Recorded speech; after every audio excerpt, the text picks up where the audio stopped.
आदिवासी बहुजन समाज के आंदोलन के प्रवर्तक आदरणीय मोहम्मद मेश्राम साहब, साथियों, इसके पहले दो अधिवेशन बहुजन मुक्ति पार्टी के हो चुके हैं। एक मध्य प्रदेश की राजधानी भोपाल में 25 सितंबर 2022 को जमहूरी मैदान में संपन्न हुआ। दूसरा राष्ट्रीय अधिवेशन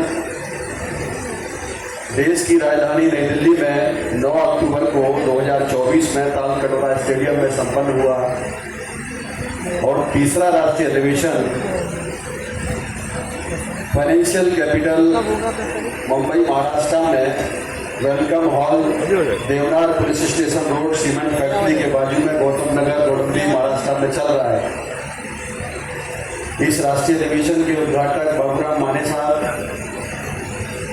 और पार्टी के राष्ट्रीय अध्यक्ष दासराम जी और देश भर के अलग अलग राज्यों से आए हुए हमारे सम्मानित प्रतिनिधिगण, प्रदेश अध्यक्ष, महासचिव और अन्य साथी, मातृशक्ति साथियों, काफ़ी देर से अलग अलग विषयों पर चर्चा हो रही है, विचार विमर्श हो रहा है।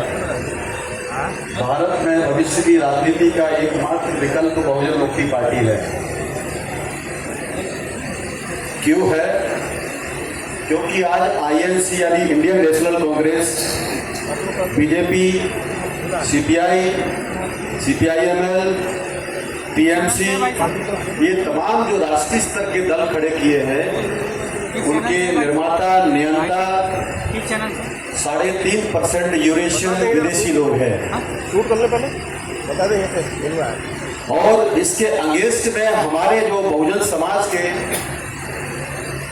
बहुत सारे अलग अलग लोगों ने जो राजनीतिक पार्टियां खड़ी की हैं, जिसमें मान्यवर साहब काशीराम जी जो वामसिंह के संस्थापक रहे, BSP, SP, Samajwadi party, Shivsena, MNS, JDU, RJD, NCP, DMK, ADMK, BJD, INLD, RLD, JJP, TRS, BRS, ये तमाम जितने भी जो मूल निवासी बहुजन समाज के जो राजनीतिक पार्टियां हैं, उन सभी पार्टियों को 3.5% विदेशी यूरेशियन ब्राह्मणों ने हाईजैक करके रखा है।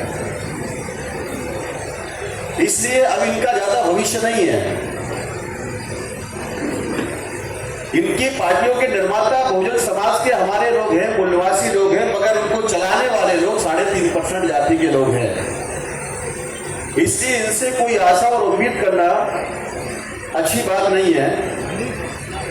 बाबा साहब अम्बेडकर ने कहा कि उसके विरोध में मूल निवासी बहुजन समाज की लड़ाई लड़ने वाले लोगों का हौसला अफजाई करें, अर्थात बहुजन मुक्ति पार्टी को वहां पर मजबूत बनाने का काम करें। ये मामला हार जीत का नहीं है साथियों। आज इतनी तो ताकत हमारे बिहार में है कि 1000, 2000, 3000, 5000 वोट हम काट सकते हैं। 5 साल तक हमको गाली देने का काम हारने वाले लोग करेंगे, चाहे वो बीजेपी के लोग हो, एनडीए गठबंधन के हो, चाहे वो आरजेडी, यूपीए गठबंधन के कांग्रेस के लोग हो। पिछला एक इलेक्शन 350 वोटों से एमएलए की सीट हारी गई। तो 500, 1000, 2000, 500 जो आज हमारा नोटिस नहीं ले रहे हैं, उनको नोटिस कराने का, उनको सबक सिखाने का एकमात्र तरीका है कि हम मेश्राम साहब और हम लोग मिल करके वहां पर जिन लोगों को जो हमारा नोटिस नहीं ले रहे, हमारी कोई खबर नहीं ले रहे, उनको मुंह की खाने के लिए हम लोग मजबूर कर देंगे इस चुनाव के अंदर में। तो मैं आह्वान करता हूं कि आप साथी लोग वहां पर पहुंचे और अपने मताधिकार का सही जगह प्रयोग करने का काम करें। ईवीएम को लेकर के जैसे ही अंतर्राष्ट्रीय मुद्दा बना, ट्रंप के जो सलाहकार है एलन मस्क ने जब बयान दिया कि ईवीएम तो एक कंप्यूटर है, इससे कोई चुनाव नहीं कराए जा सकते, तो पूरे भारत में तहलका मच गया।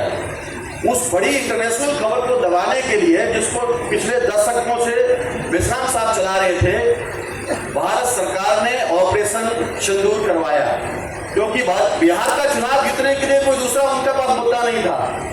और ऑपरेशन सिंदूर चला करके वो घर घर जाकर के महिलाओं के सामने सिंदूर लेकर के बांटने लगे। जब महिलाओं ने अपना झाड़ू और बेलन निकालना शुरू किया, भाजपाइयों को दौड़ाना शुरू किया, तो वो सारा पिक्चर ही फ्लॉप हो गई। वहां पर बीजेपी के लोगों की सारा डंप हो गया।